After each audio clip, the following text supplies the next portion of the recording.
In the last training session, we were talking about hierarchy of controls. We have started with elimination, and the last line of defense was personal protective equipment. Dear friends and fellows, few important points with respect to personal protective equipment, PPE.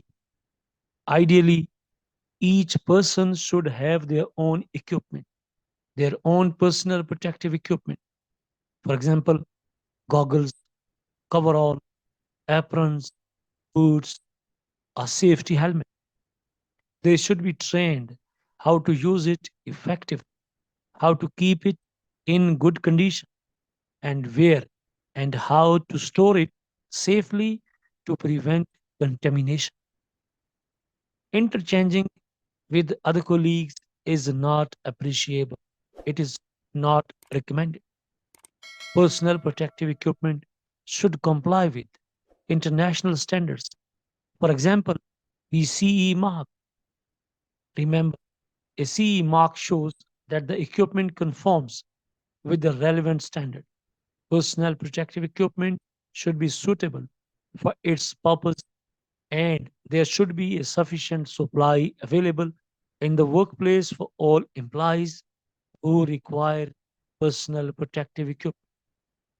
Where employees have been informed that PPE is required for a specific task, they should use the equipment provided. Throughout the time they are exposed to the chemical hazard, and supervision should be provided to ensure that the equipment is properly used. This is a moral responsibility, as well as this is a legal requirement that every employee is bound to follow the legal requirements, cooperate with the employer, and to use the provided safety equipment for the specific task or intended purpose it has been provided. All personal protective equipment that is necessary for the safe use of chemicals should be provided and maintained by the employer without cost to the employee. Employee will not charge anything to any of the employee, except there are a few conditions. If they are deliberately damaging or they are intentionally making shortcuts or something that is recommended by the site safety management team. In general, personal protective equipment should be provided to all the employees, and that must be free of cost, and this should be done by the employer. As you know, training series on the topic of chemical safety is ongoing, and this is part 5, probably the last video for chemical safety. In this training session, I'll tell you how to make atmospheric monitoring, how to carry out health surveillance, how to understand what precautions, what are the existing controls in hand on your site, and what additional requirements and what additional control measures are lagging on your work site.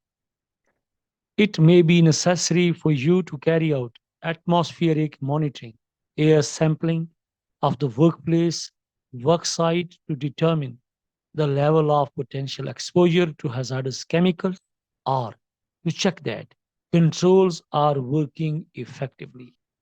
But remember, some hazardous chemicals have national occupational exposure levels that must not be exceeded.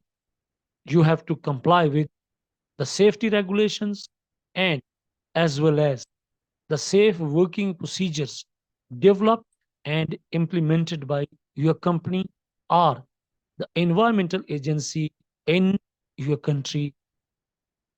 You can also seek the guidance from health and safety at work regulation and codes of practices for lists of chemicals with occupational exposure limit values. These can also be found in section 8 of the safety data sheet. You should consult with a qualified occupational hygienists to determine the most appropriate method for sampling and analysis. Dear friends and fellows, you are on the platform of Safety First Life.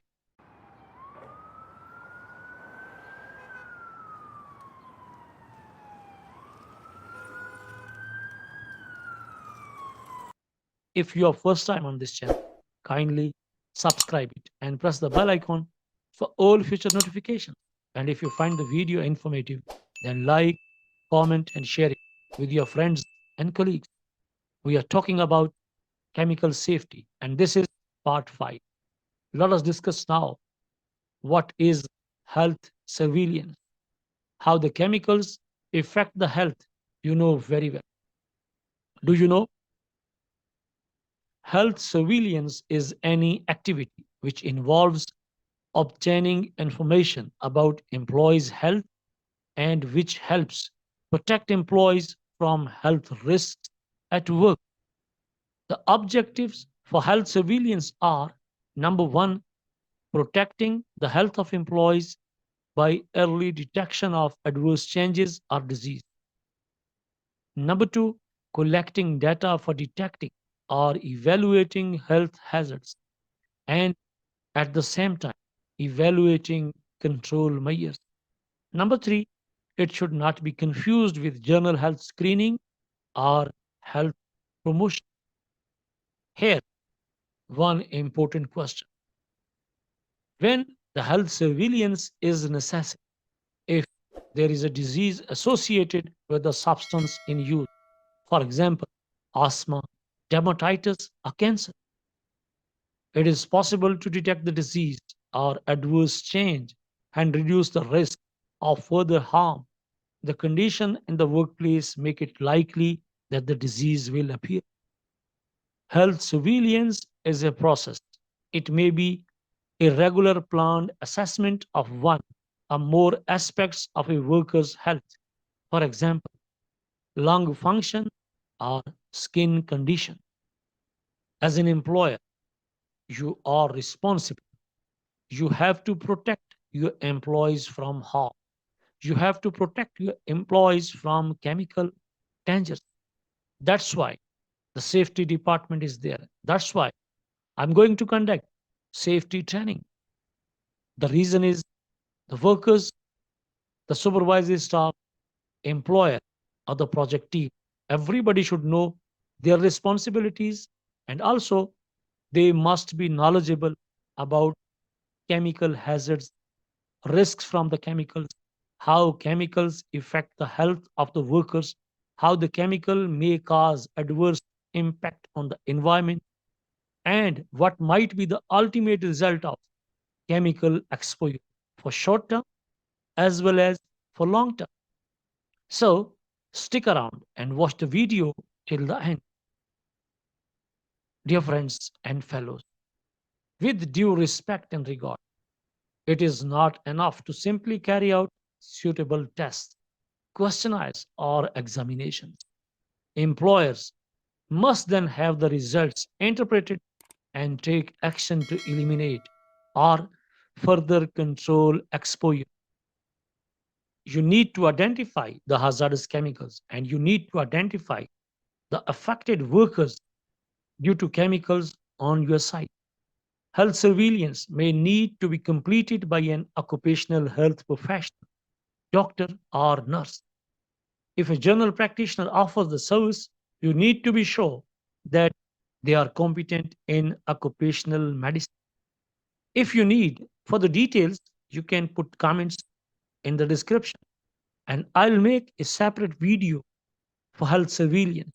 But I hope this introduction here is enough for you because you are health conscious, you are safety conscious. The clinical outcomes from health surveillance are personal. The service provider must interpret the results of health surveillance for each individual. The service provider must supply general information for you to keep up to date health records. They may also be able to anonymize and group the information to highlight trends. But remember, for employer, health surveillance is a four-stage approach or process. Number one, do I have a health risk problem or a need for occupational health input in my workplace, in my project site? Number two, who do I need to control or provide it? A doctor or nurse or a responsible person. Number three, take that action. And number four, is it working? Check on what's being done as an employer or as an employer's representative. It's your responsibility. First to make assessment, then choose the right person, then bring the right person on your side, and lastly, this right person is doing the right things or not. These are the four important steps. Those are linked with health surveillance. Once there are chemicals on your site and you want to understand, and you need to know the affected workers, the level of exposure, and the ultimate health effects. This four stages process is your responsibility. Even if you are a project manager, construction manager, because you are the representative of an employer in your project site or in your company. But these information about the chemical safety, it is maintained or not, chemicals are managed or not. This is the responsibility of site supervisory staff, especially environmental officers or the safety officers. They will check the chemicals time to time. They will check the labeling. They will check the SDS, every aspect as per the cost assessment. The most important point, the key point here is a combination of control is often necessary. Routine checks, regular maintenance, and appropriate supervision is necessary for the effectiveness of controls to be demonstrated and sustained. If you are health conscious, if you are safety conscious, and if you are interested in real way to protect your workers from harm and from the exposure of hazardous chemicals, then you have to follow 3 points: regular maintenance, routine checks, and supervision throughout the shift.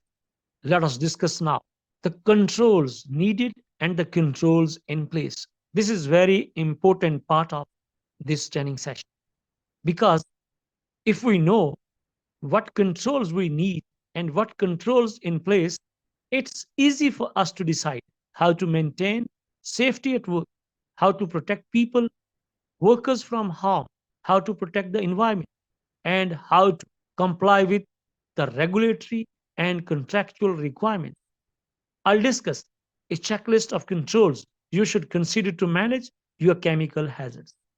The control measures you choose should be recorded in your risk assessment. This is a list of questions. And as a safety practitioner, just you need to know whether these precautions are available on your site or not. If yes, tick mark yes. If no, it means you need these controls in your project. Number one, are all chemicals listed in your chemical inventory? Number two, can the process be changed or eliminated so that the work is less hazardous? Number three, can hazardous chemicals be substituted with less hazardous chemicals? Number four, can the chemical be handled in enclosures, hoods, or booths? Can the chemical be isolated from the workforce? Can ventilation be used to prevent chemical exposure? Number seven, can the number of employees at risk of exposure be reduced? Number eight, is it appropriate to rotate employees and reduce individual exposure? Number nine, can the time spent doing the job be reduced to limit chemical exposure? Number 10, can the work practice be improved? Number 11, are employees trained to recognize the chemical hazards and know how to work safely with the chemicals in the workplace? Number 12, Do employees have access to the safety data sheet and do they understand them sufficiently? Number 13, have employees been instructed on how to read a chemical label? Number 14, are procedures in place for safe use, handling, and storage of chemicals? Number 15, are employees supplied with effective protective work clothing? Number 16, is personal protective equipment required? Number 17, are sufficient personal hygiene facilities in place? And number 18, are chemicals stored correctly? Dear friends and fellows, you are on the platform of Safety First Life, and we are talking about chemical safety. This is part 5. We are discussing about the existing controls on a work site or what other are additional controls needed for a project. Number 19, are emergency procedures in place? Number 20, is atmospheric monitoring or testing required for certain tasks? Point number 21, is health surveillance required for certain workers for certain tasks? And point number 22, have you recorded your chemical hazards and the control measures in place? Dear friends and fellows, if you make a checklist based on these points, it's make the job easier for you, that you can recommend what you don't have and you can maintain what you have on your site. When you are knowledgeable about the existing controls, those are working well, and also at the same time, what is lagging, what is missing, it's easier for you to contact, to coordinate, and to communicate the management for additional requirements on your project site. Ultimately, you are responsible for maintaining health and safety at work as a safety practitioner, as a environmental engineer. If you have any question, please ask in the comment section. Thanks for watching, and don't forget to like, comment, and share the video. Hope to see you soon with a new HSC tutorial. Until then, good luck and goodbye.